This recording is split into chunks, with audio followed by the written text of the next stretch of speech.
할렐루야. 함께 예배하는 우리 사랑하는 모든 성도님들께 하나님께서 성령으로만 충만케 되는 이 아침 되시길 주님의 이름으로 축원합니다. 자, 우리 좌우 앞뒤 분들과 인사하겠습니다. 하나님 당신을 사랑하십니다. 인사하겠습니다.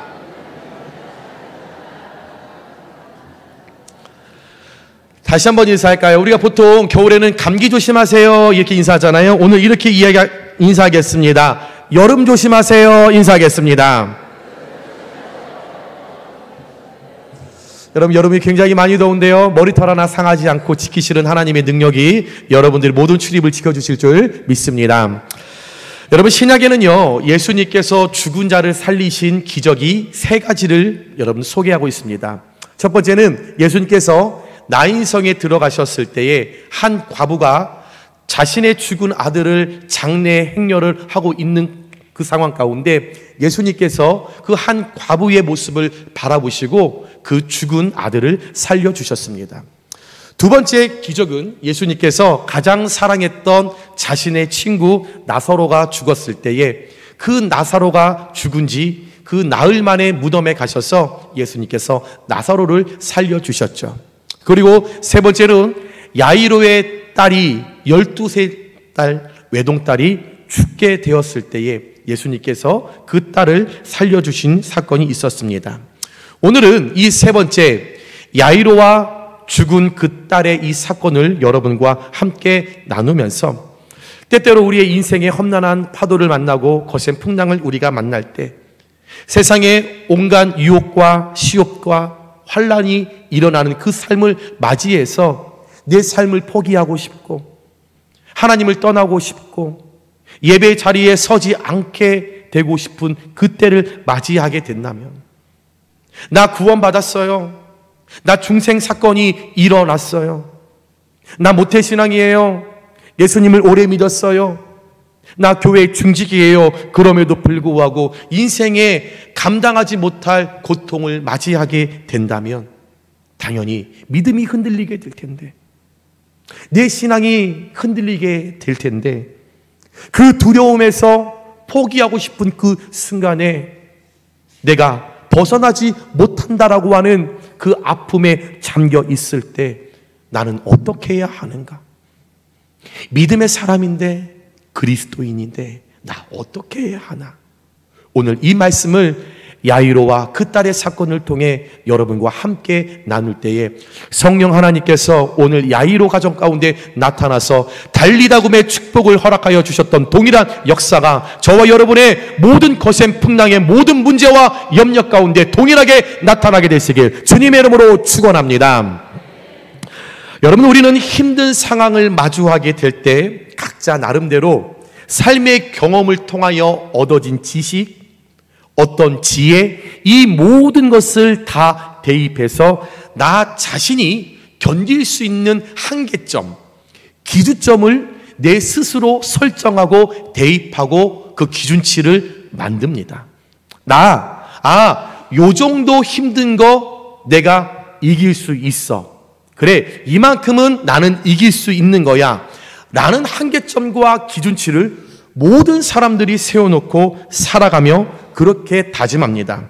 그러나 그 한계의 상황, 그 기준치가 어느 순간에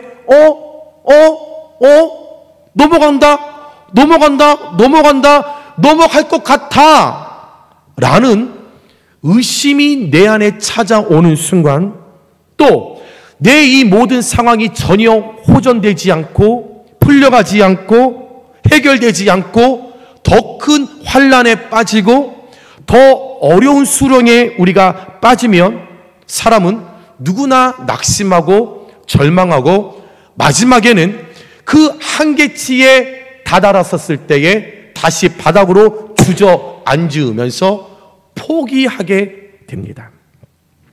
이런 일은 주님이 사랑하시는 자들에게도 언제든지 매일의 삶 속에 내가 무장되어 있지 않으면 일어날 수 있습니다. 왜냐하면 주님이 저와 여러분을 사랑하시는 그 방식은 우리의 생각과 전혀 다르기 때문에 사실 하나님의 본심을 깨닫기 전에는 우리 신앙인에게 나타나는 이 고난을 그 누구도 헤아릴 수 없고 이해할 수 없고 받아들일 수 없다라는 거예요. 예를 들면 이런 거예요. 저와 여러분의 주변에 이 권사님은 신실해, 이 권사님은 거룩해, 이 권사님은 헌신도 많이 해, 봉사도 많이 해, 헌금도 열심히 해, 선교도 열심히 해, 모든 각종 예배를 잘 드려. 누가 봐도 이 권사님의 삶은 하나님 앞에 정직해, 성실해. 그런데 어느 날 그 권사님이 병에 걸렸네요. 여러분 어떻게 이해하시겠습니까? 여러분 이때 이런 상황을 여러분들 우리 주변에서 종종 맞이하게 되면 어떻게 이 고난을 우리가 받아들이고 어떻게 해석하고 여러분 그들을 어떻게 권면하고 계세요? 어려우신가요? 오늘 야이로의 이야기를 여러분과 함께 나누기 전에 부탁드리고 싶습니다. 저는 설교를 할 때 늘 감정 대입을 깊게 합니다. 여러분들이 아시죠? 저는 그것이 저의 사명이라고 생각해요. 그래서 설교를 할 때 이 인물이 저라고 생각을 하고 선포를 합니다. 여러분께 오늘 부탁드리는 것은 오늘 여러분이 이 말씀의 주인공 야이로가 되셔야 합니다. 그리고 여러분들이 오늘 이 야이로의 감정에 대입을 깊게 하셔야 합니다. 그러면 감정을 깊게 대입하시는 분들은 오늘 말씀이 무슨 말씀인지 이해가 되고 은혜가 되겠지만 여러분들이 평소처럼 제3자의 입장에서 오늘 말씀을 듣는다라면 이 말씀 그냥 우리가 지금까지 들었던 그냥 야이로 딸 하나님이 살려주셨다 여기에 멈춰서 별로 은혜가 되지 않을 겁니다.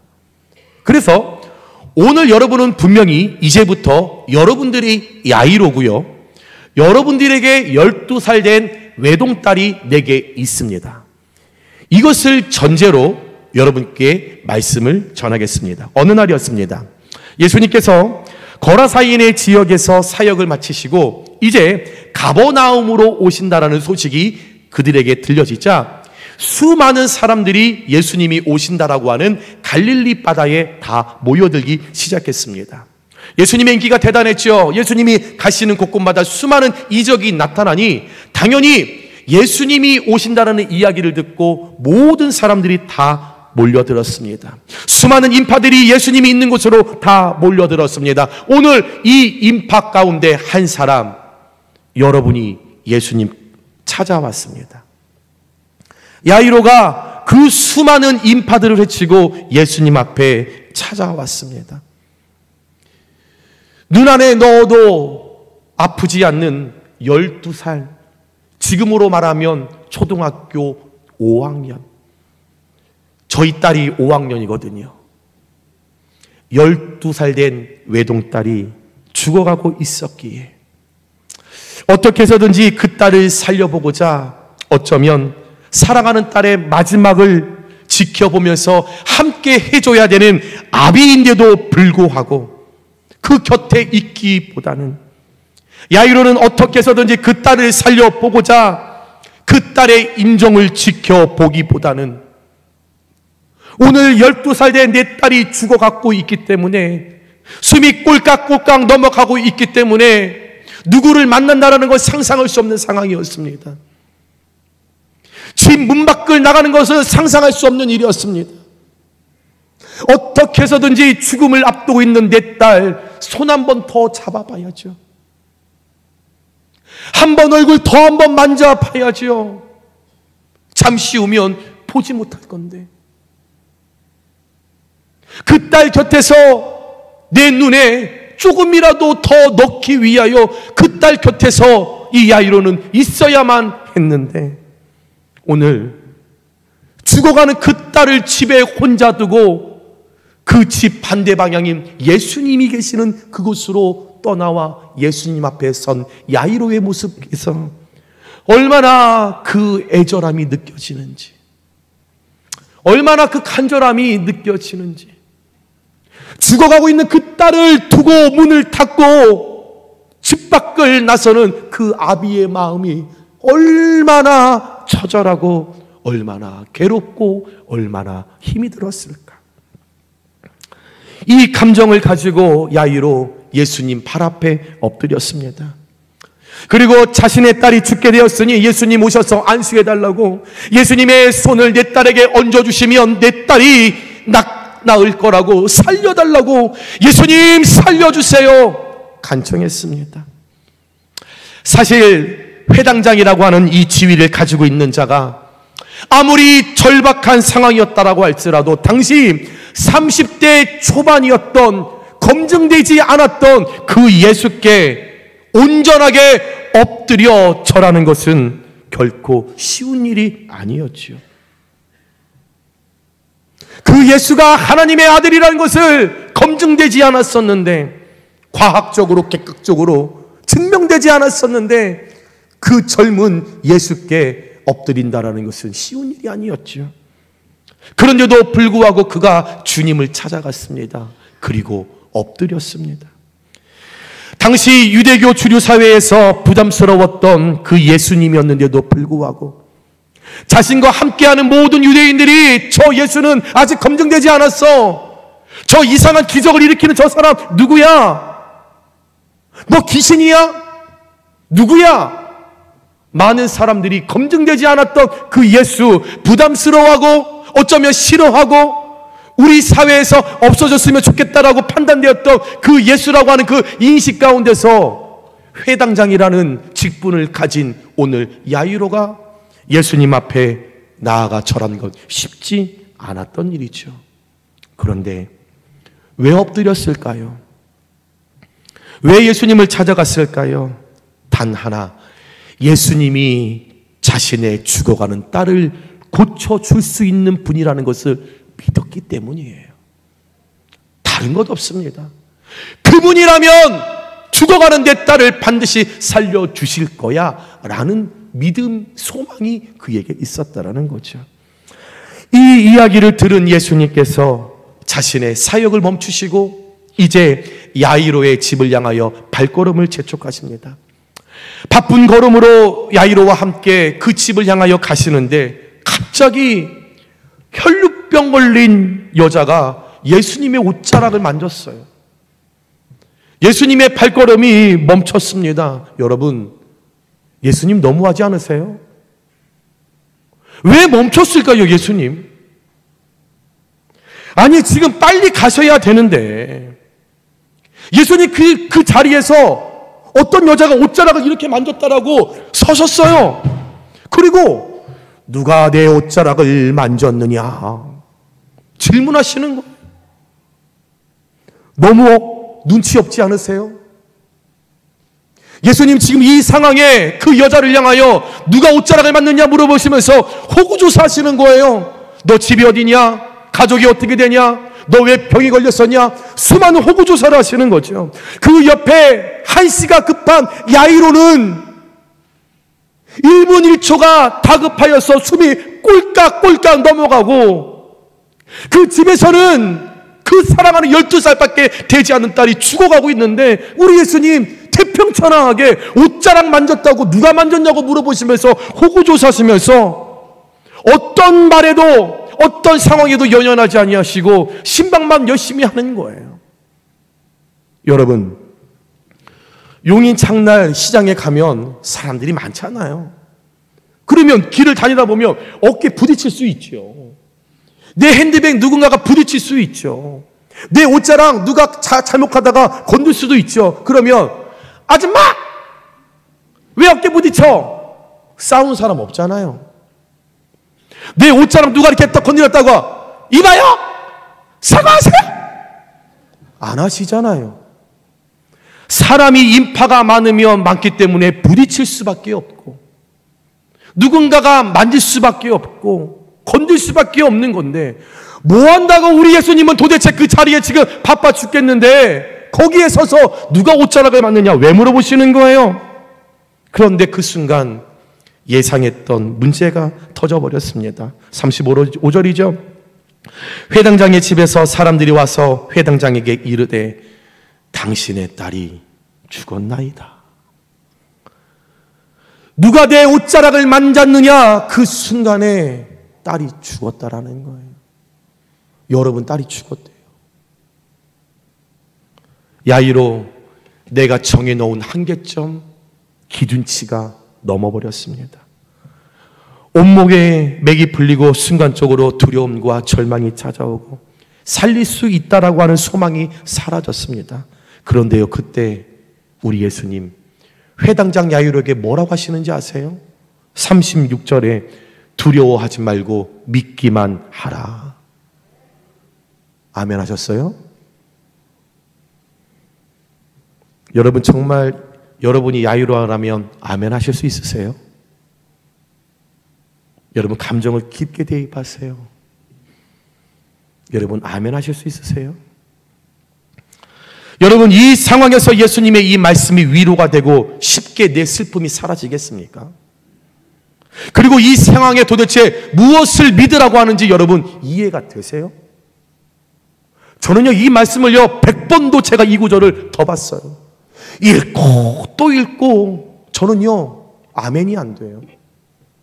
아니, 주님 뭘 믿으라는 거지? 내 딸이 죽었는데 두려워하지 말래요. 어떻게 안 두렵지요? 여러분, 저 같았으면은요 제가 감정 대입을 깊게 하겠습니다. 제가 이 상황이었다면 예수님께 서원해서 저는 대성통곡을 했겠죠. 예수님, 이러실 수가 있냐고. 내가 그 수많은 사람들 가운데 내 딸이 죽어간다고 분명히 말했고, 예수님, 내가 1번으로 예수님께 말하지 않았냐고. 그런데 예수님, 내 딸이 죽었대요 지금. 예수님은 우선순위가 뭔지 몰라요? 예수님은 정말로 병 걸린 게 먼저예요? 죽어가는 게 먼저예요? 예수님은 정말 잘 모르시는 거예요? 제가 알려드려요? 예수님, 죽어가는 게 더 급한 거예요. 혈류병 걸린 여자는 몇십 년 동안 걸린 여자였잖아요. 그런데 예수님 꼭 그 자리에 멈추셨어야만 했어요? 멈추어서 그렇게 호구조사 하셔야만 했었어요? 예수님이 빨리 내 집에 갔었으면 내 딸이 죽지 않았을 텐데 예수님 탓이에요. 예수님 어떻게 이러실 수가 있어요? 난 정말 예수님이 하나님의 아들이라는 건 난 믿어지지 않아요. 어떻게 예수님 내게 이러실 수가 있어요?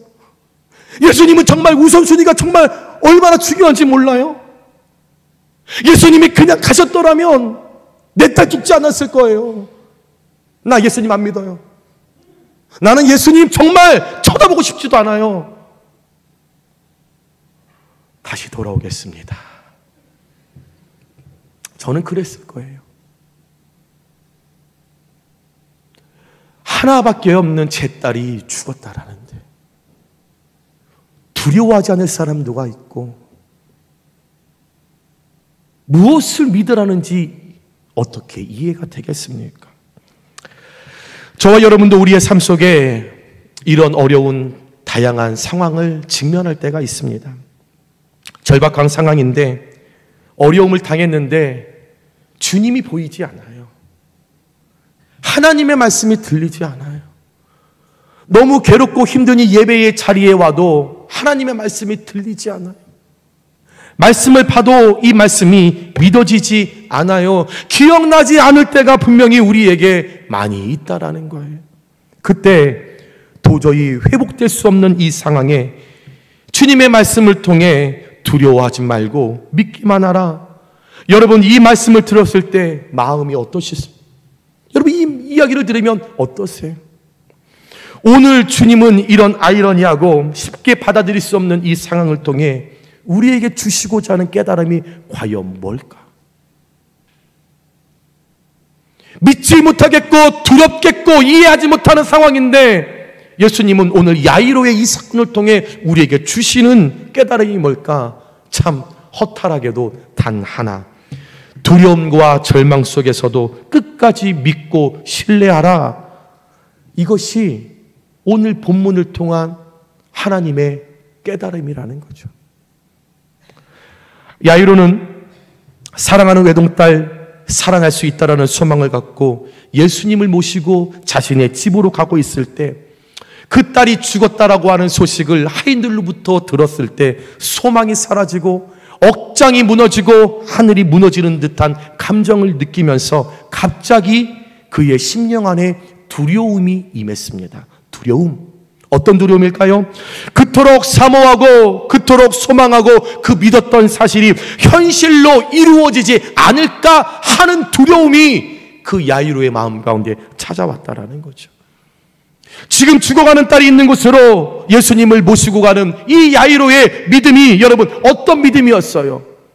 예수님을 처음 만났을 때에 이 야이로의 믿음이 어떤 믿음이었어요? 예수님이 우리 집에 오셔서 내 딸의 손을 얹어 주시면 살아나올 수 있다라고 하는 그 믿음이 이 야이로의 첫 믿음이었다라는 거예요. 그리고 또 예수님을 모시고 나의 집으로 가는 길에 기분이 썩 유쾌하지는 않지만 혈루병 걸린 여인을 만나서 예수님께서 그 여인을 고쳐주신 것을 그 자리에서 야이로가 봤기 때문에 이 회당장은 더 분명히 예수님께서 내 딸을 고쳐주실 거야 라고 하는 확신에 찬 믿음을 가지게 되었던 거죠. 그런데 그 잠시 가졌던 이 믿음을 산산조각 내듯 소망을 무너지게 만드는 딸이 죽었습니다 라는 이야기를 들었을 때 이 야이로는 자신의 마음에 소망하고 그렇게 믿었던 사실이 현실 가운데 이루어질까? 라고 하는 두려움이, 그 어두움이 야이로의 마음 가운데 깊게 찾아왔다라는 거예요. 여러분, 우리도 이 땅에서 신앙인으로 그리스도인으로 살아갈 때 믿음이 있어요. 여러분, 우리 구원받았잖아요. 우리 중생의 사건이 있었잖아요. 그래서 늘 날마다 성화의 삶을 살아가기 위하여 애쓰며 나아가시잖아요. 힘이 들 때마다 어려울 때마다 하나님 나라 보면서 세상과 타협하지 않고 열심히 나아가고 있으시잖아요. 그런데 분명한 믿음이 내게 있지만 그 믿음을 산산조각 내듯 한 두려움과 어려움과 고통을 만날 때가 있다라는 거예요. 시험이 들 때가 있다라는 거예요. 믿음이 흔들릴 때가 있다라는 거예요. 예수님을 떠나고 싶을 때가 있는 거예요. 교회 오고 싶지 않은 거예요. 말씀이 들리지 않을 때가 있는 거예요. 그럴 때면 여지없이 제가 여러분을 신방하겠죠. 담당 교구 목사들이 찾아가겠죠. 구역장이 권면하겠죠. 여러분과 사랑하는 성도들이 여러분을 찾아가 권면하겠죠. 그리고 제가 가서 그러겠죠. 권사님, 말씀 이사야서 41장 10절 펴볼까요? 억지로 찾아. 제가 선포합니다. 권사님, 두려워하지 말라. 내가 너와 함께함이라. 놀라지 말라. 내 하나님이 됨이라.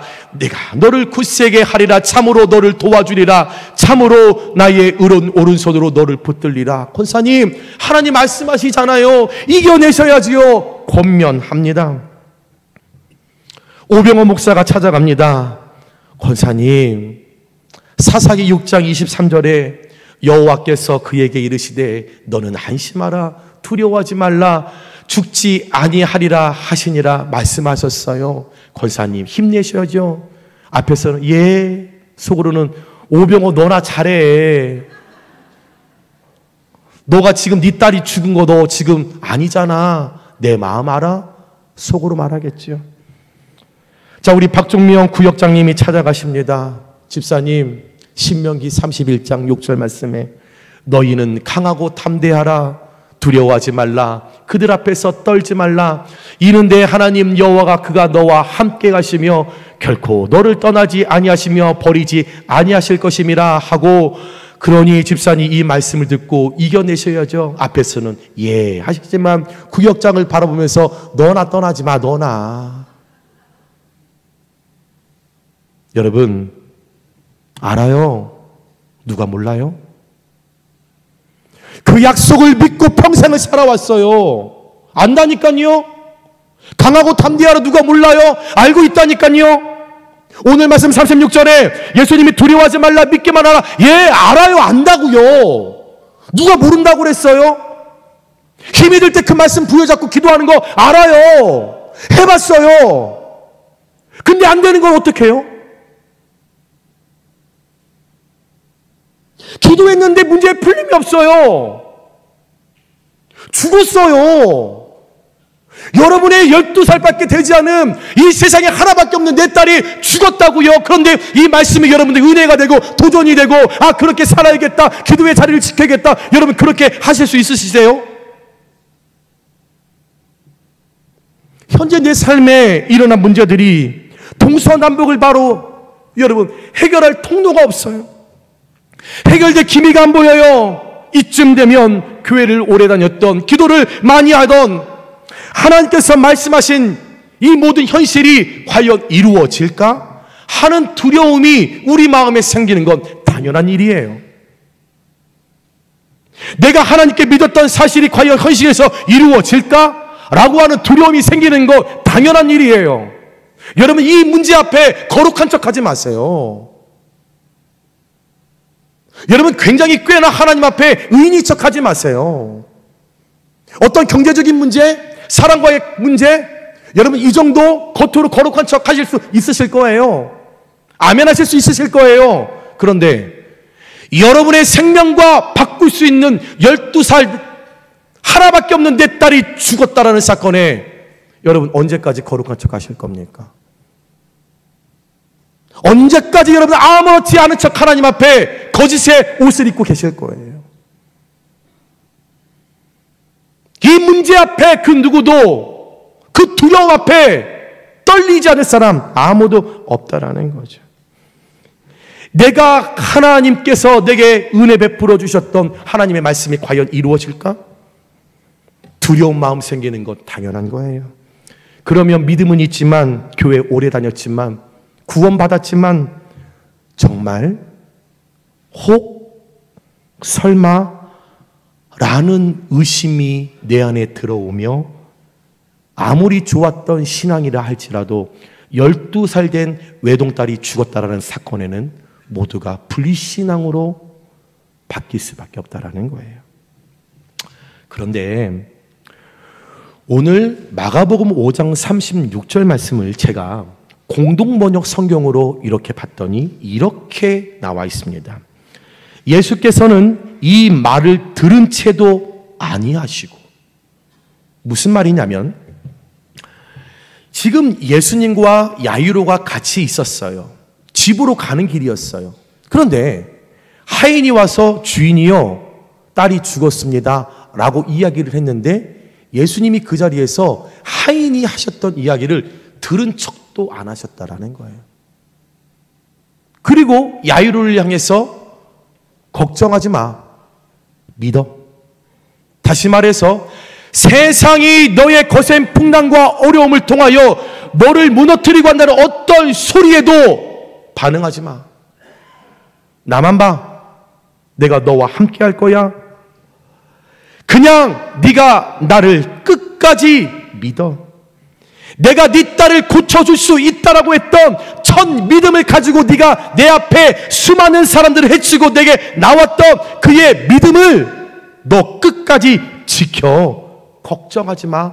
주님께서 말씀하신 거예요. 다시 말해서 현실의 죽음의 소식이 네 귀에 들렸다 할지라도, 불신앙으로 이끄는 삶의 많은 요소들이 네 앞에 펼쳐져 있다 할지라도 마음 흔들리지 말고 지금까지 나를 향하여 네가 가지고 있었던 첫 믿음, 처음에 네가 그 집을 나서서 내게 오는 그 모든 과정 가운데 예수님이라면 내 딸을 살려주실 수 있을 거야 라고 하는 그 겨자씨만한 그 믿음, 어떤 순간에도 하인이 죽었다라는 소문에도 귀 기울이지 말고 그 믿음, 첫 믿음을 끝까지 지켜 그걸 지니고 있어라 주님이 오늘 야이로에게 하셨다라는 거죠.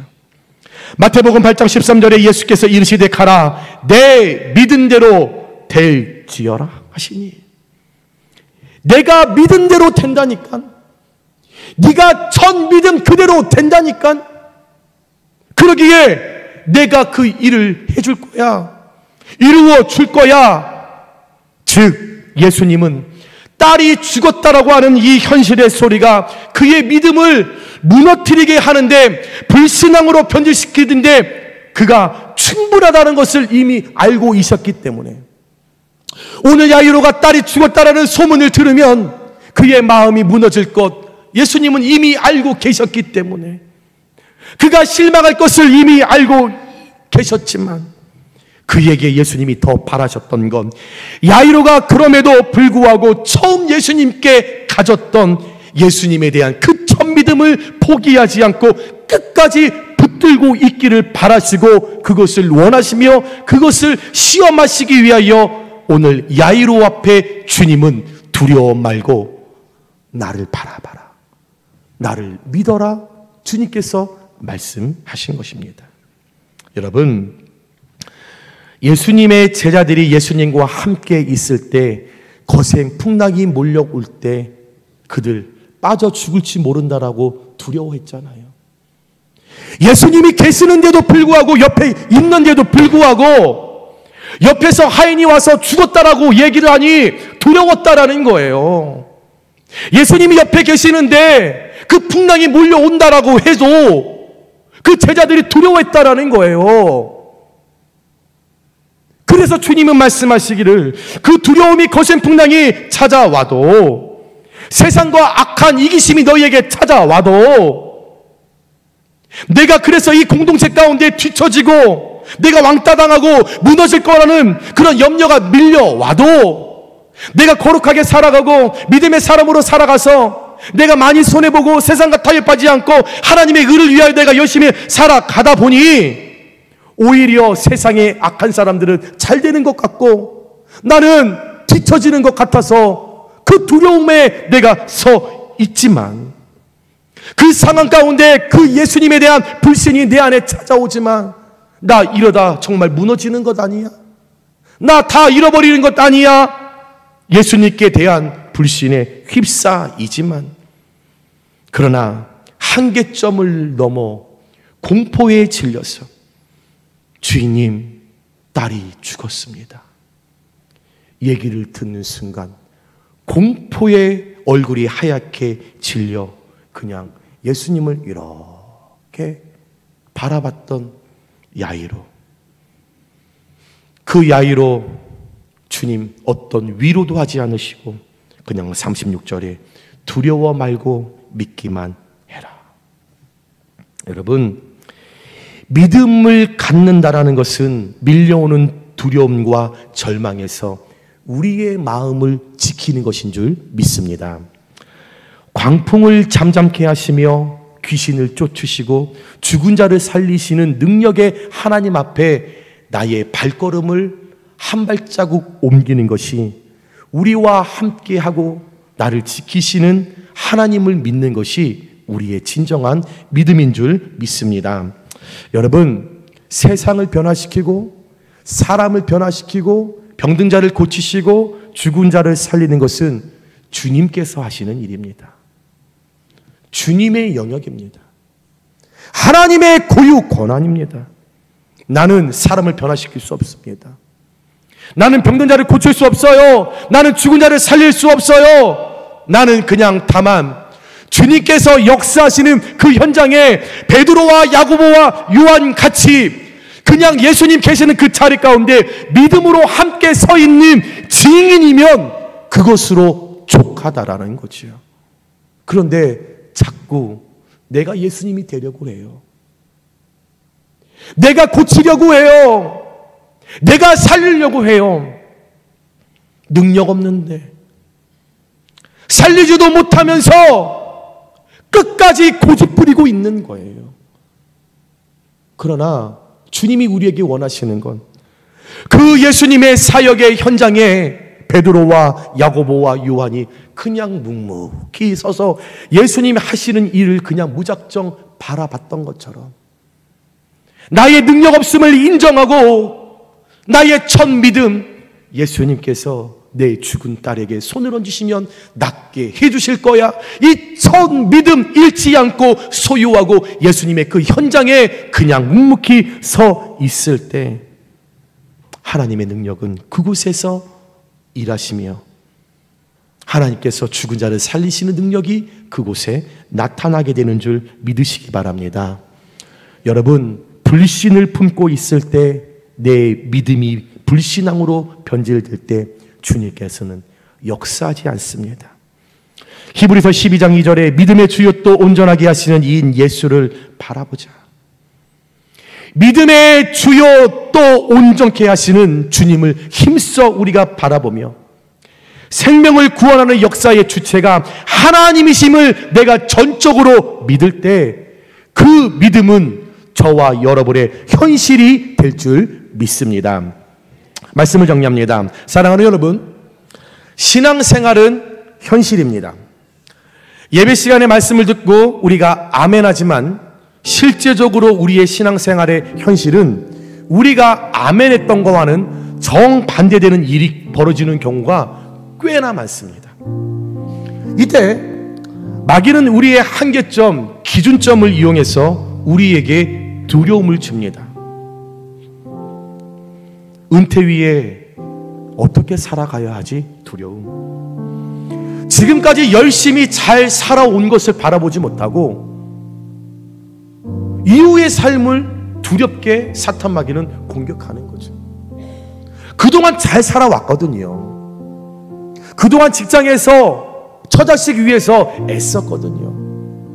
그러면 나를 되돌아보고 나를 사랑하고 나를 인정하고 수고했어 토닥거려야 할 시간에 이후에 네 삶을 어떻게 살아가지?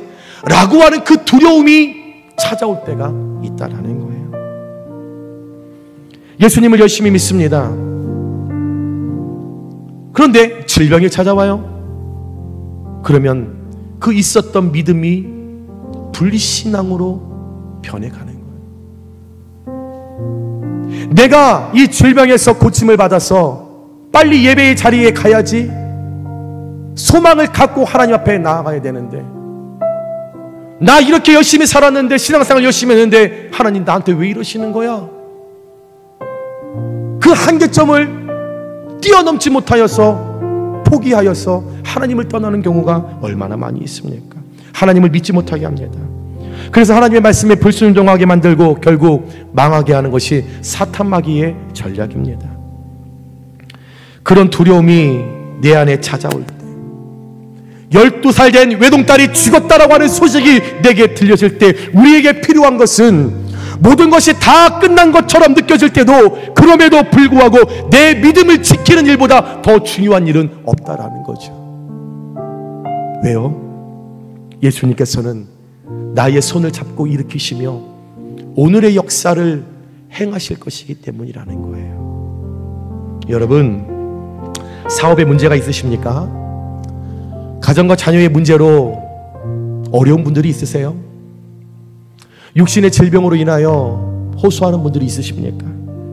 내 삶의 진로의 문제, 인간과의 문제, 또 우리를 넘어뜨리게 하는 사탄 마귀와의 영적인 싸움, 그 문제들로 인해서 행여 여러분의 한계점에, 기준점에 빨간불이 들어오질 않았습니까? 두려움이 언습해 오지 않습니까? 퇴직 후에 어떻게 살아가야 하는 두려움에 빠져 있는 분들 있지 않으십니까? 내 자녀의 미래에 그 두려움으로 어려운 분들이 있지 않으십니까? 무슨 일이 있더라도 여러분 절대 현실을 두려워하지 마시기 바랍니다. 그 현실을 이끄시고 그 현실보다, 그 문제보다 더 크신 하나님께서 저와 여러분과 현재 함께하고 계시는 줄 믿으시기 바랍니다. 죽은 야이로의 딸 야이로가 처음 예수님을 믿었던 그 믿음 끝까지 지켜 자신의 집으로 예수님을 모시고 갔었을 때, 그 현장의 자리에서 자신의 딸이 죽었다라는 소리를 듣고 그 자리에서 그 많은 사람들 앞에서 예수님 이제 끝났어요, 됐어요, 예수님 내 딸 죽었으니까 우리 집에 가실 필요 없어요, 나는 이제 예수님 안 믿는, 나는 예수님의 말씀 그 어떤 것도 나는 신뢰하지 않습니다. 예, 예수님 그 자리에 그냥 머물러서 여기 그렇게 예수님 좋아하는 저 인간들 그냥 다 고쳐주시고 다 만져주시고 예수님 그렇게 하세요. 내 집에 지금 같이 걸어갈 필요 없습니다. 이제 내 인생에 하나님은 없어요. 나는 하나님 믿지 않습니다. 그 그가 한계점을 뛰어넘지 못하고 포기했더라면 축복은 나타나지 않았을 거예요. 그러나 내가 죽어가는 그 딸을 내 집에 두고 문을 열고 발걸음을 옮겨 예수님 계신 그곳으로 그 발걸음을 옮겨 눈물 흘리며 걸어가면서 내가 만나게 될 이 예수님, 내 딸 고쳐주시겠지? 분명히 그 예수님이 고쳐주실 거야. 그 죽어가는 그 딸을 두고 걸어가는 그 아비의 마음, 그 처자랑, 그것이 야이로의 첫 믿음이었고 그것이 겨자씨만한 믿음이었어요. 그 겨자씨나 믿음을 가지고 주님 앞에 나아갔고 중간에 흔들렸지만, 소리를 듣고 흔들렸지만, 그럼에도 그 첫 믿음 상실하지 않고 한계점에 다다랐지만 그럼에도 불구하고 끝까지 붙들고 울며 불며 속상한 마음 가지고 있었지만, 괴로운 마음 가지고 있었지만, 예수님께 너무 서운했지만 그럼에도 말고 첫 믿음을 가지고 예수님 가시지요. 그 예수님과 죽은 자신의 딸이 있는 집으로 갈 때 얼마나 많이 울었을까? 얼마나 죄책감이 들었을까? 인간적인 마음으로면 이럴 거면 차라리 그 죽음, 그 문을 넘어가는 그 순간에 내가 함께 있어줄 걸, 더 한 번 얼굴 좀 만져볼 걸, 다시는 못 봤을 텐데 내 눈에 더 그 얼굴을 더 넣을 걸, 그런 마음이었지만 그럼에도 불구하고 첫 믿음, 그분이시라면 살려주실 거야. 끝까지 그 믿음을 가지고 예수님 모시고 그 집으로 갔었을 때 41절에 달리다금 내가 내게 말하더니 소녀여 일어나라. 이 예수님의 말씀대로 달리다금의 역사가 야이로의 가정 가운데 첫 믿음을 통하여 은혜의 빗줄기로 그에게 나타나게 된 줄 믿으시기 바랍니다.